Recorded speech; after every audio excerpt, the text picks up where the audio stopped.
So hey, let's talk about Raid World War II. Raid World War II was a game launched by Lion Game Lion as a spiritual successor to Payday. LGL made the bomb heists as well as Golden Green Casino, and Raid runs on a modified branch of Payday 2's engine. There's some key differences though that we need to talk about. Characters in Raid don't get much flexibility in their skill trees. There's 4 classes to pick from. There's Recon, which is a sniper, Assault, who uses assault rifles, who would have guessed, Insurgent with a submachine gun, and Demolitions, who has a shotgun. Additionally, there's 4 different characters to pick from: an American, a Brit, a Russian, and a German. Each class has pretty strict limitations in terms of weaponry, and at the time of the beta, there's only 1 gun for each and a level cap of 10. At the time of this writing, though, it seems that most gun upgrades stop at 35, so maybe that's the level cap for the full game. So that's another thing. Your weapon upgrades are unlocked via challenges, kind of like Payday the Heist. The game as a whole feels more like a true successor to the original Payday, in that while Payday 2 went much more fast and furious with ridiculous amounts of enemies and crazy reload speeds and such, Raid's a lot more grounded and tactical. Let's check that out with some of the in-game missions. The first one on offer is Odin's Fall, which is based on blowing up an airship.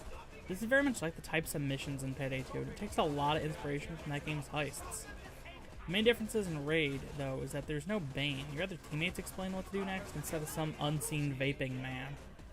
Additionally, the guns feel a lot more real. Like, the shotgun can take out more distant targets, and it seems that at point blank it's the way to go, which is a far cry from the absurd boomsticks of Payday 2. Don't quote me on this, but it feels like each pellet has individual damage. The rifles feel alright too, but the SMGs may be just a bit too inaccurate for my tastes. And while yeah, the game's taking inspiration from Payday 2, there's also a lot of its own stuff here. There's no deployable. All your ammo and meds are out on the field. You have to open up boxes and kill enemies to find them, and it just feels a lot more pressing. Like I should turn around and grab some medical supplies before moving on, because I won't be back and I need the health. I also like how lockpicking works. It's a lot more interactive, and you can open up shortcuts and ammo caches. It feels great. Hunters is another raid on offer in the beta, and this one's a lot more open-ended. You gotta find 3 camps, destroy them, and escape. I honestly hope more of the missions in the full game are this open. This feels fantastic. I also like how the dog tags you can find as bonuses contribute towards better loot drops at the end of missions. That and the ammo pickups kind of make this game feel a lot more old school, very early Call of Duty or Medal of Honor. I like it. It's a far cry from fast-paced Payday, but honestly, it's for the better almost. Another thing I really like is the stealth. You don't answer pagers, and you just need to get people out of sight, which feels nice and really makes for a refreshing stealth. I really like this. Oh, I blew it. Okay. See, I would have played Trainwreck, but I fell down a ladder hole about 5 minutes into that mission, and the AI wouldn't help me back up, so play Trainwreck.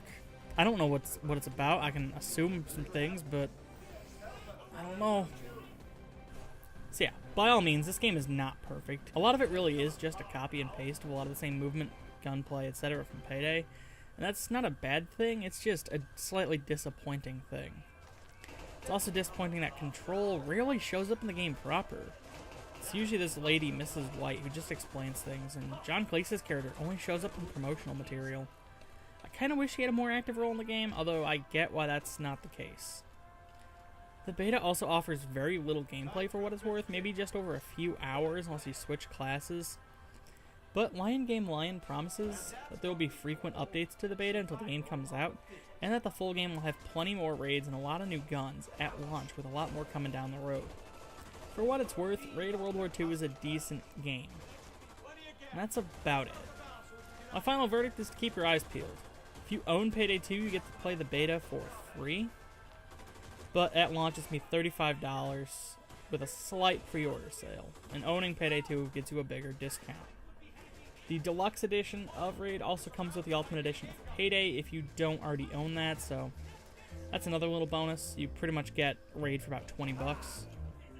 I'll make sure to keep an eye on this game, and if any significant updates happen, I might make a video on them. But understandably, I can't do 2 different builds in Raid.